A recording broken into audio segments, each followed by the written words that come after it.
Hey everyone, ready for a deep dive into something really interesting? I know I am. Today we're exploring how food and genes team up when it comes to our weight. Okay. We're basing this deep dive on Dr. Neil Barnard's book, Turn Off the Fat Genes. Yeah, a great book. So we're not talking about fad diets or quick fixes here. Right. We're going deep into the science to help you understand how to make really informed choices about your health. That's the goal. One of the most fascinating things I found in the book was this diabetes study Dr. Barnard did, Oh, yeah. where people lost significant weight without even trying to restrict their portions. It's kind of amazing. Right. So they were eating freely. Yeah, they changed what they ate, not how MUCH. Oh, wow. And get this. Yeah. These participants lost an average of 16 pounds Wow. in just 12 weeks.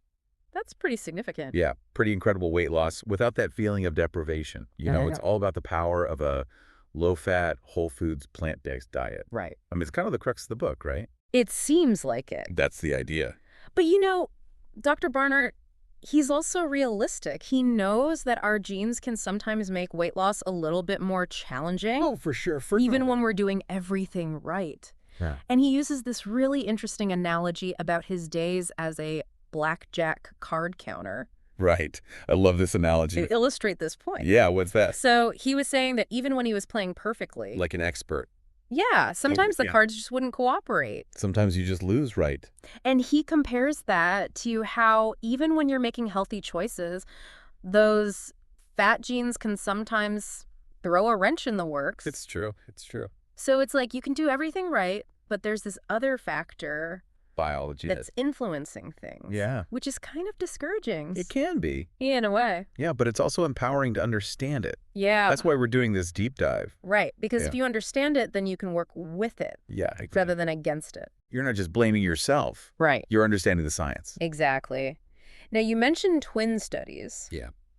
And those seem to be really crucial in understanding the whole genes versus lifestyle debate. Absolutely. Yeah. Can you elaborate on that a little bit? So there were these identical twins, Okay. and the researchers overfed them by 1,000 calories a day, Oh my gosh. every day for 100 days. That's a lot of food. It is. That's a lot of calories. Yeah. So you would think that they would gain the same amount of weight. Right, because they're identical. Right, they have the same DNA. Yeah. But that's not what happened. It's so interesting. Not what happened at all. Some gained a little, some gained a lot. Okay. But here's the kicker. Okay. Each twin's weight gain Okay. mirrored his brother's. Oh, wow. So if one twin gained a lot, the other twin gained a lot. If one twin gained a little, the other twin gained a little. Wow. So it really shows that Yeah.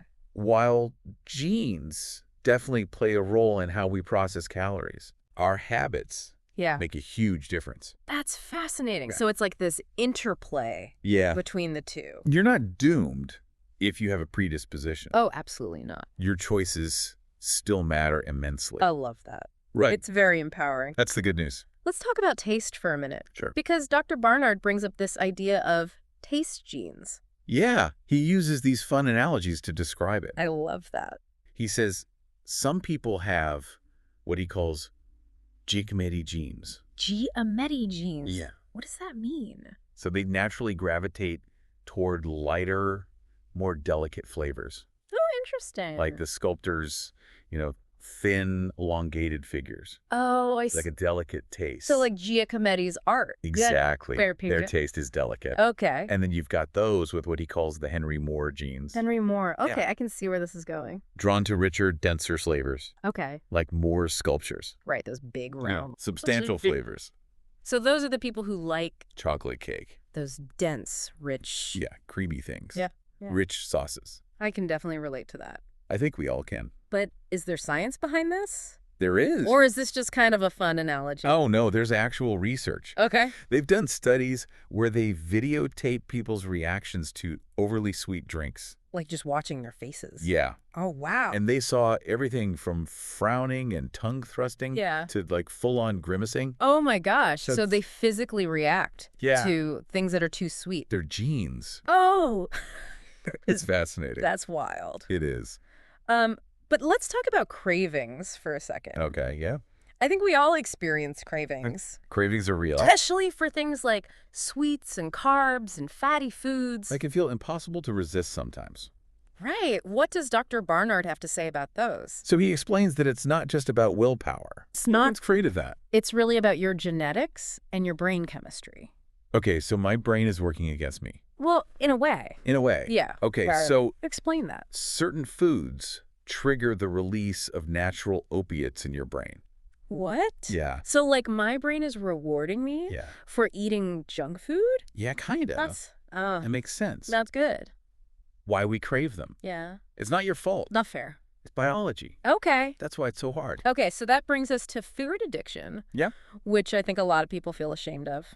Yes, and that's why Dr. Barnard approaches it from a biological standpoint, Not a moral one. not a moral one. Right, so it's not It's not about being bad. about character. It's about understanding the mechanisms in the brain Right. that are at play, It's literally an addiction. ditching the blame game and focusing on solutions. Okay.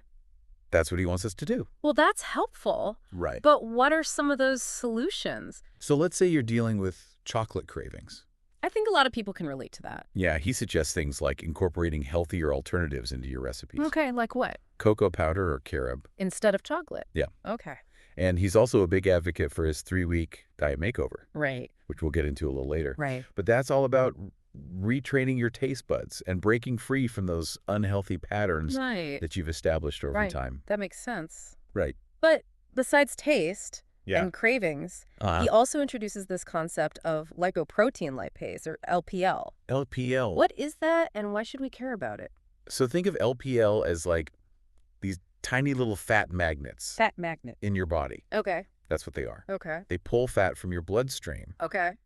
and store it in your fat cells. Oh, no. Yeah. So they're not our friends. And guess what provides the raw material for these fat magnets to do their job? Oh, I'm afraid to ask. Dietary fat. Dietary fat. Yeah. So the more fat we eat, And the more active they become. that's not good. No, it's not good. So it's like we're feeding the fat magnets Yeah. by eating fat. Yeah. Oh, that's Kind of a scary thought. kind of disturbing. It is. That it also makes sense. It does. Right. He even mentions a study with children, ages 3 to 7. Little kids, And the ones who ate the most fat gained the most weight. regardless of how much they ate overall. Exactly. It's about the type of calories, not just the number. Wow. Yeah. Okay. That's pretty eye-opening. It is. So if LPL loves fat, Yeah. what about carbohydrates? Right, right. Because we always hear that carbs are the enemy when it comes to weight gain. That's the common belief. Yeah.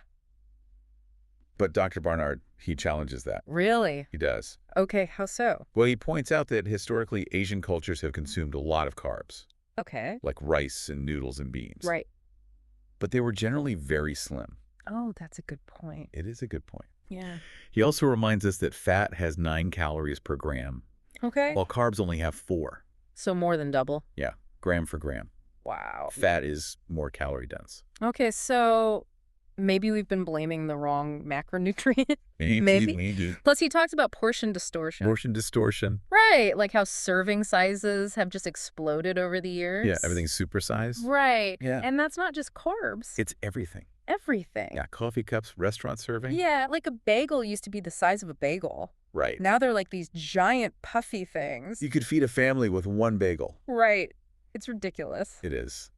It's no wonder we're struggling with our weight. Right, because our perception of what a normal portion is Has been totally has skewed. been completely distorted. Yeah, we're eating way more than we realize. So it's not just our biology. Yeah. It's also our environment, our culture that's working against us. Yeah, it's a lot to contend with. It is. But we can do it. We can do it. We have the knowledge. But if we're not supposed to blame carbs, Yeah.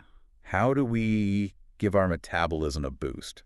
Okay, so that brings us to resting metabolic rate, or RMR. RMR. Yeah. What is that? That's essentially how many calories your body burns at rest. Oh, okay. So like just to keep all your organs functioning. Yeah, basically. Yeah. Just to keep you alive. So a higher RMR means you're burning more calories even when you're just like zegging out. Yeah, just like watching TV. That's the dream. It is. But then he talks about how these low-calorie diets Oh, yeah. can backfire. I can backfire big time. So when you drastically cut calories, your body goes into like anti-starvation mode. Anti-starvation mode, yeah. So your metabolism slows down to conserve energy. Exactly. That seems counterproductive. It is. So I'm eating less. Your body thinks it's starving. And my body's like, nope, we're going to hold on to these calories. We're going to slow things down. Oh, that's so frustrating. Yeah, it's a survival mechanism. Okay. But it works against us in this case. It really does. It does. Okay, so then he introduces this concept called the thermic effect of food. TEE. Okay. Yeah. Tell me about TEFE. Okay, so this is the calorie burning boost you get after eating. So, like, just by eating, you burn calories. Yes. That's awesome. Isn't that cool? So you're not just, like, taking in calories, Yes. you're also burning them. Your body needs to work to digest the food. Right. And that process burns calories. So are all foods created equal in terms of their TEFE? Not all foods, no. Okay, so what are some of the good guys? Okay, so things like legumes, beans, lentils, peas, Those are all good. those are all good, yeah. Okay. Fruits, veggies, whole grains. Those are all good. Yeah, they require more energy to digest. Okay. So you get a bigger TEFE. Okay, and what about the bad guys? The bad guys are things like dairy and eggs. Okay. They lack fiber, and they tend to be high in fat, Right. so they don't require as much energy to break down. So low T. Low T. And, of course, anything with a lot of added fat. Like fried foods. Yeah, French fries, foods cooked in oil, Right. and sugary treats, Right. candy soda. Okay. Lots of sugar, zero fiber. It seems like those are the usual suspects anyway when it comes to weight gain. It's true. Right, but let's not forget about exercise. Yeah, exercise is crucial. Okay, so how does exercise fit into all of this? So Dr. Barnard acknowledges that athletic ability Okay. can be largely biological. So like some people are just born athletes. Right. Okay. It comes down to the type of muscle fibers you have. Oh, interesting. So there are different types of muscle fibers. Yeah, there are. Okay. So people who excel in endurance sports Okay. naturally have more type I muscle fibers. Oh, so like the marathon runners? Yeah, they're designed for sustained activity. Okay. So they're like the marathon runners of the muscle world. So they're just built for endurance. Yeah, they're built for it. But what about those of us who maybe weren't blessed with a ton of those type I fibers? Well, even if you don't have a ton of them, Yeah. regular exercise can help you develop more of them. Really? Yeah, your muscles actually become more efficient at using oxygen and burning fat. So even if we weren't meant to run marathons, we can still train our bodies to become better fat burners. Absolutely. I love that. That's the good news. Are there other benefits of exercise besides just burning calories? Oh, yeah. Tons of benefits. Okay, like what? Well, for starters, it counteracts those fat storing effects of LPL that we talked about. Oh, so it's fighting those fat magnets. Yeah, fighting those fat magnets. I like that. It also increases insulin sensitivity, Okay. which helps regulate blood sugar and boosts fat burning. Oh, And this one's fascinating. okay.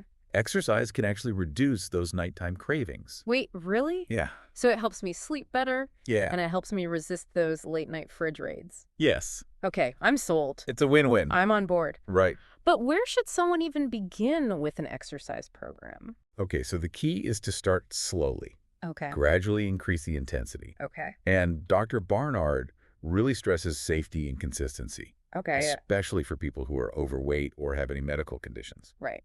Always a good idea to talk to your doctor Absolutely. before starting anything new. Right. But I have a question. Yeah. Can exercise really offset a fatty diet? It's a great question, and it's a common misconception. Yeah. Dr. Barnard uses this really vivid analogy to illustrate this. Okay. He compares eating to a seagull swooping down and gobbling up a meal. Oh, I like this. It's fast and easy to consume a lot of calories. Right, like just inhale a cheeseburger. Yeah, exactly. But burning those calories through exercise. That's more like a slow, steady boat ride. It takes way more time and effort Yeah, you got to put in the work. to burn off that cheeseburger. Exactly. Oh, man. Yeah, So exercise is important, it is. but it's not a free pass to just eat whatever you want. No, you got to focus on those food choices. That makes sense. Right. Speaking of food choices, let's talk about Dr. Barnard's 3-week diet makeover. Yeah. What's that all about? So this makeover is designed to jumpstart healthy habits Okay. and really show you the power of a low-fat, pure, vegetarian or vegan diet. So going all in on plant-based eating for 3 weeks? Yeah, Okay. it's a challenge, But but he provides lots of guidance in the book. okay. He really emphasizes transitioning gradually, Okay. planning your meals in advance, Right. making sure to get enough rest. Yeah, taking care of yourself. Yeah, because the goal is to make lasting changes, Right. not just a quick fix. Not a fad diet. Right, exactly. And what about those claims of dramatic weight loss without restricting food? Yeah, he says it's possible. So you can eat freely. Well, you're still choosing healthy foods, Right. but you're not counting calories. Okay. You're not restricting portions. So your body naturally starts to shed the weight. Exactly. Wow. It's pretty amazing. So you're working with your body, Yeah. not against it. Yeah. Exactly. I love that. That's the idea. Okay, well, we're going to take a break here. Okay. And when we come back, we're going to delve deeper into some of the cultural and historical Oh, factors yeah, that's the fun part. that have shaped our relationship with food. I love that part. So stay tuned. We'll be right back. All right, we're back and ready to continue our deep dive into Turn Off the Fat Genes. Awesome. In the last part, we explored a lot of the science behind weight control. We did. But now I want to shift gears a bit Okay. and talk about some of the cultural and historical factors that have kind of shaped our relationship with food. Yeah, it's a fascinating piece of the puzzle. And it makes me think about that whole idea of portion distortion that Dr. Barnard talks about. Oh, yeah. Portion distortion. It's a real thing. It's like everything has gotten supersized over the years. It really has. It makes me wonder if that's messing with our perception of what a normal portion even is. Oh, absolutely. Yeah. It totally skews our perception. Like, Wow. Dr. Barnard uses this example of soda bottles. Remember when they used to be those small refillable glass bottles? Yeah, like the old Coke bottles. Exactly. Yeah. Now you're lucky to find anything smaller than a 20-ounce plastic behemoth. Right. It's crazy. It's out of control. And it's not just soda, right? No, it's everything. Everything's bigger. Coffee cups, restaurant servings. Like, I remember when a bagel used to be the size of a bagel. Right. Now there are these giant puffy things that could feed a small family. I know. It's ridiculous. It's like we've become desensitized to how much we're actually consuming. Yeah, our idea of a normal portion has just been completely warped. Totally. And maybe that's why so many diets fail. It could be a factor. Right. We're not just fighting our biology, we're also battling this whole culture of excess. This cultural expectation to eat more than we need. Yeah, it's everywhere. It really is. And Dr. Barnard also digs into some fascinating historical examples Oh, yeah. that kind of illustrate this interplay between culture, diet, and weight. Okay. I'm intrigued. Tell me more. So he talks about the sumo wrestler, Akabono. Akaboto. Yeah, I remember him. he was massive, He was huge. over 500 pounds. Wow. Yeah. And, he was originally from Hawaii, Okay. but he rose to fame in Japan Right. as a sumo wrestler. And didn't he start out as a basketball player? He did. Yeah. He was a college athlete. Wow. What a transformation. I know. I talk about a body transformation. Right. So how did he get so big? Well, his diet played a huge role, obviously. There's- He ate massive amounts of food. Okay. Like what? Traditional Japanese fare like tofu, vegetables, rice, Okay. but also large portions of meat and fish.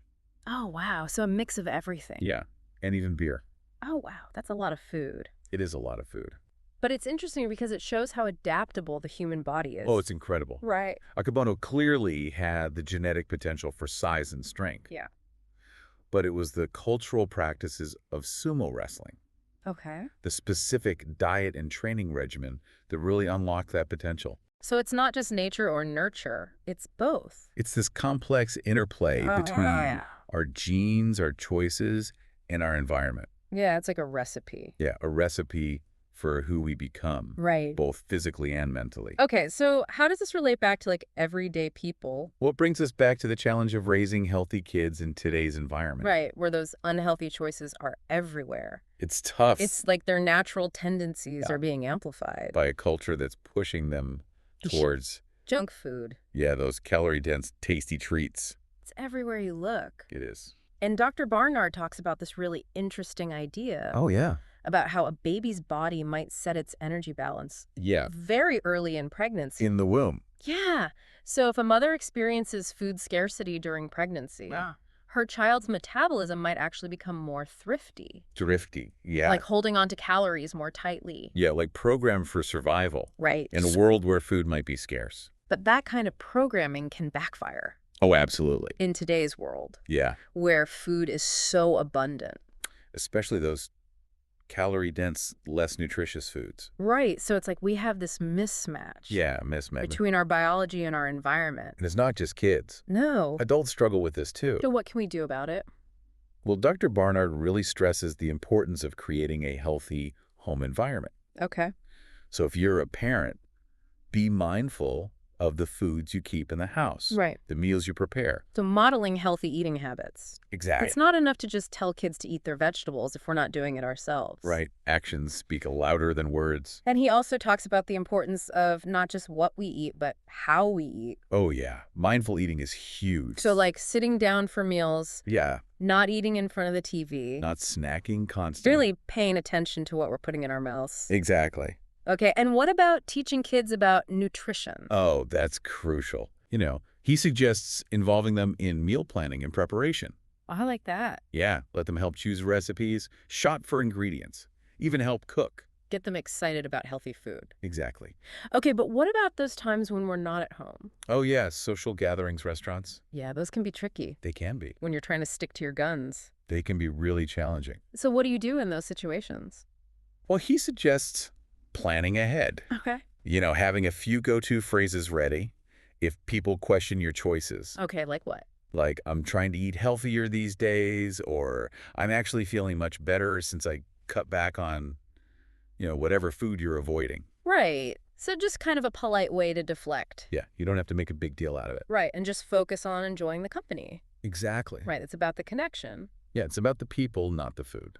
Okay, that's helpful advice. And remember, you're not alone in this.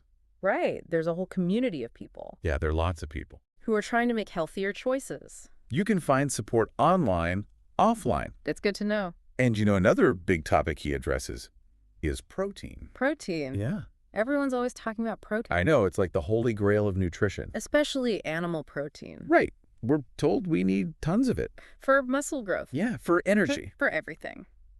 But Dr. Barnard, he challenges that. He does? He does. He raises some concerns about excessive animal protein consumption. Like what? Well, for starters, he cites studies showing that it can put a strain on your kidneys, Okay. potentially leading to damage over time. Oh, that's not good. No, it's not good. And what about the impact on bone health? Right, because we associate dairy products with strong bones. Right. But he actually says that getting too much protein from animal sources can be detrimental to bone health. Really? It can actually leach calcium from your bones. So it's doing the opposite of what we think it's doing. Yeah, it's kind of counterintuitive. That's crazy. I know it is. And is there anything else? He also talks about the link between high animal protein intake and an increased risk of heart disease Oh, wow. and certain types of cancer. Okay, so that's pretty serious. It is serious stuff. So if we're not supposed to be loading up on animal protein, Yeah. where should we be getting our protein from? Plants. Plants. Plants. Okay, so like what kind of plants? Beans. Lentils. Peas. Okay. Tofu tempeh. Yeah.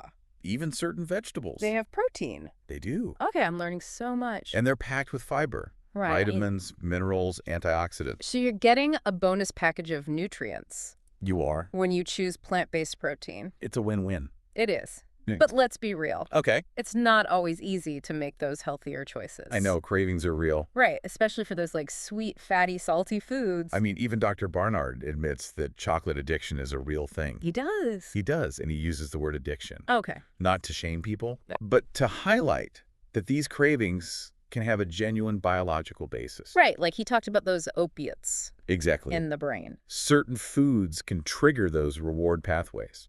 And he also mentions that some food addictions can even run in families, He does. like hot sauce, black coffee, even beer. Yeah, suggesting there might be a genetic component. So it's not just willpower. It's not just willpower. It's biology too. Yeah, it's complex. So how do we deal with those cravings then? Well, he encourages a compassionate approach. Okay. First, assess whether the food habit is actually causing any harm. Okay. If you enjoy chocolate occasionally, Right. and it's not negatively impacting your health, Yeah. there's no need to stress about it. Okay. He even says it's a mistake to blame a weight problem on sweets Okay. if the real issue lies in, the main dishes. The bigger picture. Yeah, the things that make up the bulk of your diet. Okay, so perspective is important. Perspective is key. But what if those snacks are a problem? If they're contributing to weight gain or other health issues, then it might be time to take action. Okay, so what do we do? Well, he suggests exploring healthier alternatives, Okay. like those cocoa powder and carob recipes we mentioned. Yeah. He also encourages people to try his 3-week diet makeover. Right. That's designed to reset your taste buds. Yeah. Okay. And I remember he even mentioned magnesium supplements Oh, yeah. as a potential way to curb chocolate cravings. Interesting. And for some people, the antidepressant bupropion has been shown to help. Okay, but obviously talk to your doctor Always talk to your doctor. before starting any new medication. Absolutely. But he also addresses those intense carbohydrate cravings Yeah, those are real, that some people experience. especially in the winter. Right. Shorter days, less sunlight. Yeah, the winter blues. Yeah, it affects our brain chemistry. Okay, so it's like a biological thing. It is. Okay. Carbs, whether they're sweet or starchy, Okay. can temporarily boost serotonin levels in the brain. Oh, so it makes us feel good. Exactly. But he's not saying that carbs are the enemy. No, not at all. Okay. It's often the added fats that come along with them. Right, like that butter on bread. Yeah. Or the creamy sauces on pasta. Exactly. Those are the real culprits. Okay, so it's about choosing those carb sources Yeah. that are naturally low in fat and high in fiber. Exactly. So like brown rice instead of white rice. Yeah. Okay, Whole grain bread instead of white bread. got it. You know.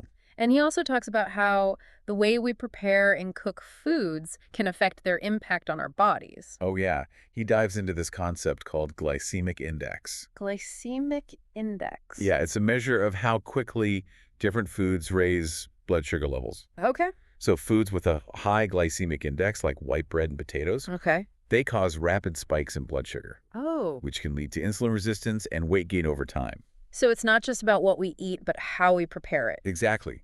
Even seemingly small choices can make a difference. Like brown rice over white rice. Yeah. Or choosing berries over bananas. Okay, that's good to know. And he's a big proponent of incorporating raw foods into your diet.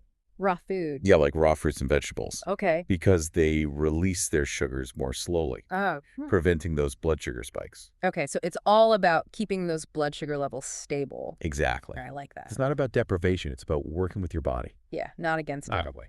Okay, so let's revisit Dr. Barnard's 3-week diet makeover plan. Yeah. What are some of the key elements of this plan? Well, it's designed to kickstart healthy habits Okay. and show you the power of a low-fat, pure, vegetarian or vegan diet. So going all in on plant-based eating for 3 weeks. For 3 weeks, yeah. Okay, what does that actually look like? Well, he provides a detailed breakdown of food choices in the book. Okay. Emphasis on whole grains, legumes, fruits, vegetables, minimally processed foods. So like real food. Real food. And he includes recipes too, right? Tons of delicious recipes. Okay. Oh, good, because I was worried it was going to be all like bland and boring. No. He shows you how to make plant-based eating delicious. Okay, that's good to know. And he also stresses the importance of transitioning gradually, Okay, planning ahead, right. getting enough rest. Taking care of yourself. Yeah, because the goal is to make sustainable changes, Right. not just a quick fix. It's about creating lasting habits. Exactly. It's been so fascinating to explore all these different facets of our relationship with food, really has. from portion distortion to sumo wrestling. To the power of plant-based protein. I know, it's been quite a journey. It has, and we're not done yet. Oh, there's more. There's more in the final part of our doc dive. Okay. We'll explore Dr. Barnard's practical advice Okay. for navigating those real-world challenges Okay. of maintaining healthy habits, deciphering food labels, dealing with social pressures. Oh, yeah, the real world stuff. Yeah, the stuff that trips us up. Okay. So stay tuned for part 3. All right, we'll be right back. And we're back for the final part of our deep dive into Turn Off the Fat Genes.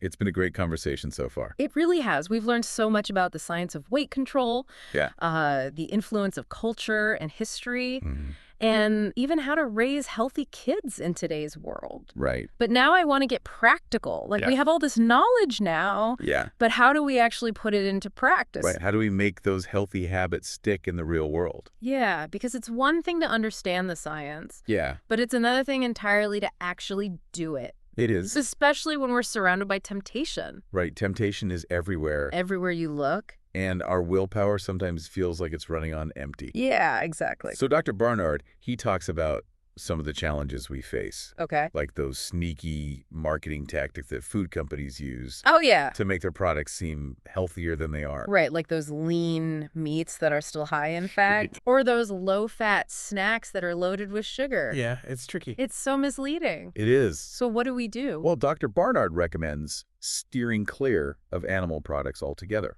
Okay, so like a fully plant-based diet. Yeah, to eliminate that source of dietary fat completely. Okay, that's a pretty big step. It is. But he does back it up with a lot of scientific evidence. He does. He reminds us of Dr. Dean Ornish's work. Right. Dr. Ornish used vegetarian diets to actually reverse heart disease. It's incredible. It's amazing. He showed that people could reopen their clogged arteries Wow. without surgery, Just by changing their diet. just by changing their diet. That's powerful. It is. And they also lost weight. Okay, a nice bonus. Yeah, great side effect. But even when we're committed to making healthier choices, Yeah, deciphering those food labels can be so confusing. I know. It's like they're written in a secret code. They really are. So Dr. Barnard gives us some tips. Okay, what are they? He says look beyond the calorie count. Pay close attention to the types of fats Right. and the amount of fiber. So not all calories are created equal. Exactly. And what about those low-fat claims? Be wary of those Okay. because often they compensate for the reduced fat with added sugar. Right, which can be just as bad. Yeah, if not worse. So it's really about choosing whole, unprocessed foods whenever possible. Yeah, get back to basics. Back to basics. Real food. Okay. That's what your body needs. But what about social pressures around eating? Oh, yeah, those could be tough. Right, like those well-meaning friends and family members who Yeah. question our choices. Or try to tempt us with those off-limit foods. Yeah, it's hard. It is hard. You don't want to be rude, No. but you also don't want to compromise your goals. You got to stick to your guns. So what do we do? Well, Dr. Barnard suggests having a few go-to phrases ready. Okay, like what? Like, I'm trying to eat healthier these days. Okay. Or, I'm actually feeling much better since I cut back on, whatever food you're avoiding. Right, so just a polite way to deflect. Exactly. You don't have to make a big deal out of it. Okay. And remember, you're not alone. Right, there's a whole community of people out there Yeah. Online and offline. who are trying to make healthier choices. Yeah, you can find support groups recipes. That's good to know. Yeah, you're not in this alone. And, we've talked a lot about diet and exercise, Mhm. but what about the power of our minds? Oh, yeah, the mental game, that's huge. Right, because sometimes it feels like we're our own worst enemies. It's true. We sabotage ourselves. Yeah, our thoughts can really hold us back. So how do we overcome that? Well, Dr. Barnard emphasizes the importance of mindset. Oh, okay. He encourages a positive and compassionate approach. Okay, so be kind to yourself. Yeah, be kind to yourself. Don't beat yourself up if you slip up. Exactly. It's about progress, not perfection. And celebrate those small victories. Yeah, every little step counts. Okay. He also suggests finding ways to make healthy choices enjoyable. Oh, that's important. Yeah. It is. Because if you don't enjoy it, you're not going to stick with it. Right. It shouldn't feel like a chore. So, experiment with new recipes. Yeah. Try a new type of exercise. Find a workout buddy. Make it fun. Make it fun. Okay. It's about shifting your perspective. From have to want to. Exactly. That. So Dr. Barnard leaves us with this powerful reminder. Okay. If you're struggling with weight, Yeah. it's not a willpower problem. It's not. It's a biology problem. Okay. By understanding how your genes and food interact, Yeah. you can turn off those fat genes Oh. and unlock a healthier, happier you. That's inspiring. It is. So it's not about blaming ourselves. Right. It's about understanding our bodies And working with them. and making informed choices. Exactly. I love that. This deep dive has been so eye-opening. It really is. We've only scratched the surface of what Dr. Barnard covers in his book. Right. There's so much more to learn. So if you're interested in learning more, definitely check out Turn Off the Fat Genes. I highly recommend it. It's full of practical advice, and it's really empowering. It is. It gives you the tools to take control of your health. And that's what it's all about. Exactly, taking control of your own well-being. That's right. So thank you for joining us on this deep dive. Thanks, everyone, for listening. We hope you learned a lot. And we'll catch you next time.